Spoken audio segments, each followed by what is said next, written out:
Hello everyone, welcome back to the channel. तो spirit source सोवरिंग के न्यू एपिसोड में आप सबका स्वागत है। अगर आप लोगों ने इसका प्रीवियस एपिसोड नहीं देखा तो देख लेना, देख लिया है तो अच्छी बात है। तो फिर चलिए इसको अब हम स्टार्ट करते हैं। तो एपिसोड के स्टार्टिंग में हम गोल्डन ईगल क्लैन को देखते हैं, जो कि डायरेक्टली डार्क ईगल क्लैन के टेरिटरी में आ गए थे, जहाँ पे डार्क ईगल क्लैन के वो सोल्जर्स कहने लगते हैं, आखिरकार तुम लोगों की इतनी हिम्मत, तुम हमारे इलाके में आओ, ये तुम्हारा इलाका नहीं है, जैसे कि तुम इधर उधर जब चाहो आओ और जब चाहो जाओ। अब वो लोग ऐसे ही वहां पे अटैक करने वाले थे एक दूसरे के खिलाफ, तभी हम देखते वहां पे एक बंदा आ जाता है जो कहने लगता है, क्या यहाँ पे स्टीफन की इतनी हिम्मत होगी वो मेरे टेरिटरी में अटैक करने के लिए दूसरे लोगों को भेजे। अब उस बंदे की बातें सुन के गोल्डन ईगल क्लैन के सब लोग ग्रीट करते हुए कहने लगते हैं, मास्टर ऐसी बात नहीं है, हमें यहाँ पे हमारे मास्टर ने सेंड किया है ताकि हम उस गद्दार को पकड़ सके जिसने गोल्डन ईगल क्लैन के ट्रेजरी से हमारे ट्रेजर को चुराया है, जो कि एक आउटसाइडर है। उसकी बातें सुन के दूसरी तरफ डार्क ईगल क्लैन का वो लीडर कहने लगता है, अगर ऐसी बात है तो तुम लोग जाकर उस बंदे को ढूंढ सकते हो। अब उसकी बातें सुन के वहाँ पे डार्क ईगल क्लैन के सोल्जर कहने लगते हैं, बट मास्टर ये तो हमारे दुश्मन है ना। बट हम देखते दूसरी तरफ उनका लीडर कहने लगता है, अभी यहाँ पे डीमन रिलम का सवाल है, तो हमारे बीच की दुश्मनी से ज्यादा अभी यहाँ पे हमारा कंटिनेंट ज्यादा वैल्यू करता है, हमें उन आउटसाइडर को पकड़ना होगा। इतना कहते हुए हम देखते वो भी उस जगह से चला गया था। दूसरी तरफ हम बाकुन को देखते हैं, जो कि सिंग्यू के ऊपर लगातार अटैक करने लगता है, जिसके अटैक से सिंग्यू बच रहा था। अब वहाँ पे बाकुन कहने लगता है, सच में तुम्हें मानना पड़ेगा, तुम मेरे अटैक से आसानी से बच गए, तो जल्दी से मुझे हेवनली सोल जेड दे दो, मैं तुम्हें जाने दूंगा। बट हम देखते सिंग्यू कहने लगता है, ये मेरी दोस्त काइलियान ने मुझे दिया है। वैसे भी तुम बाकुन हो ना, वही बंदे जिसने यहाँ पे काइलियान को परेशान किया था, तो फिर मैं तुम्हें नहीं छोड़ूंगा।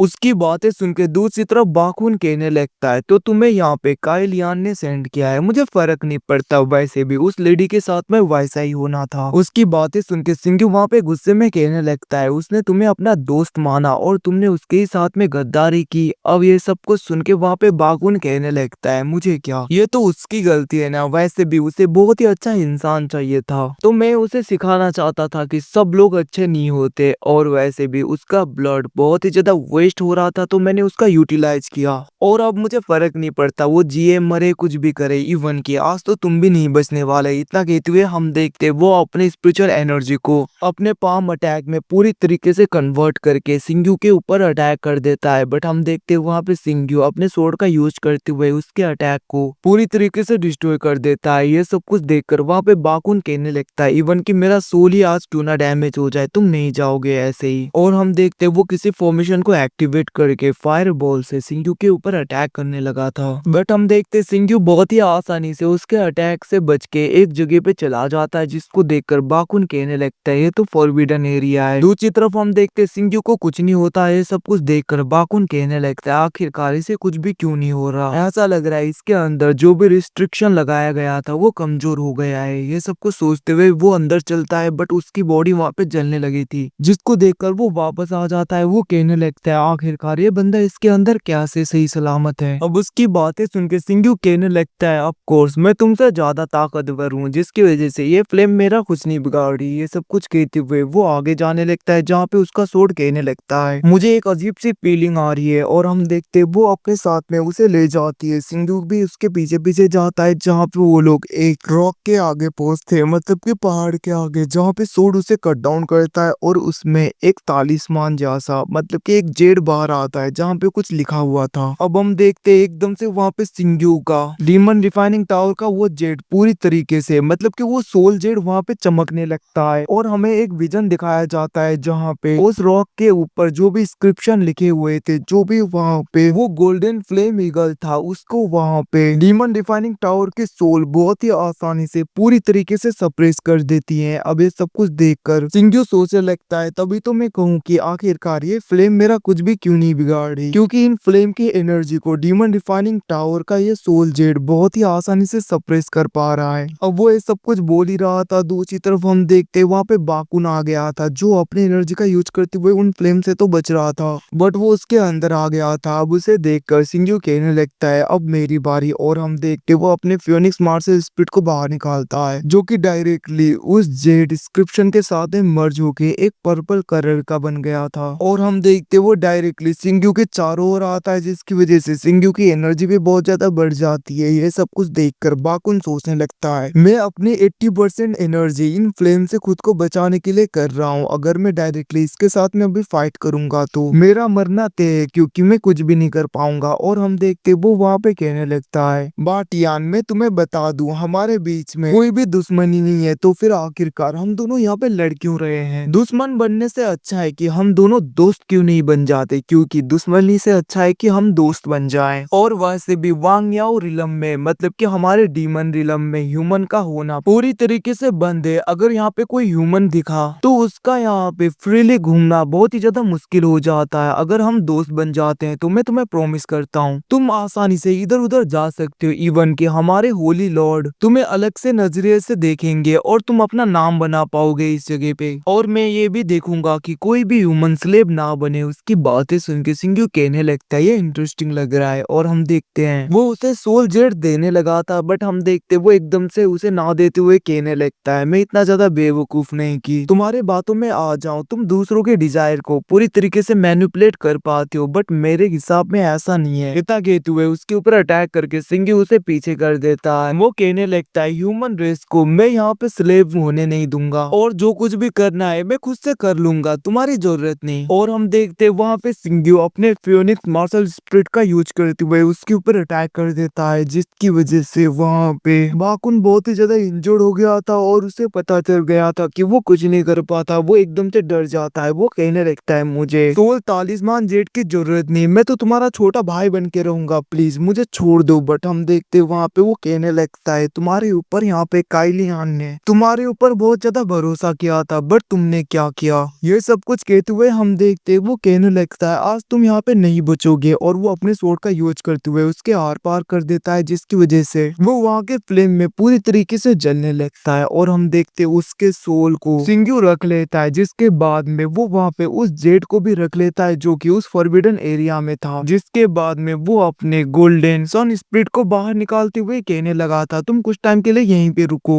और हम देखते वो भी मान जाती है। वो कहने लगती है, जैसा आपको मास्टर। वहीं पे दूसरी तरफ हम गार्ड्स को देखते हैं जो कि कहने लगते हैं, ऐसा लग रहा है हमारे मास्टर को कुछ हो गया, जल्दी से जाके लॉर्ड को सूचित करो। और हम देखते वो सब लोग वहां से जाने लगे थे। वहीं पे दूसरी तरफ हम उसी बंदे को देखते हैं, मतलब कि डार्क ईगल क्लैन के उस मास्टर को, जो कि आगे की तरफ जाने लगता है और उसे कुछ अजीब सा फील हो रहा था। वो कहने लगता है, आखिरकार है कौन? तभी हम देखते उसके पीछे ब्लैक कलर का धुआं आने लगता है और वो जैसे ही पीछे मुड़ता है। गाइस इसी के साथ में एपिसोड खत्म। Thanks for watching boys again.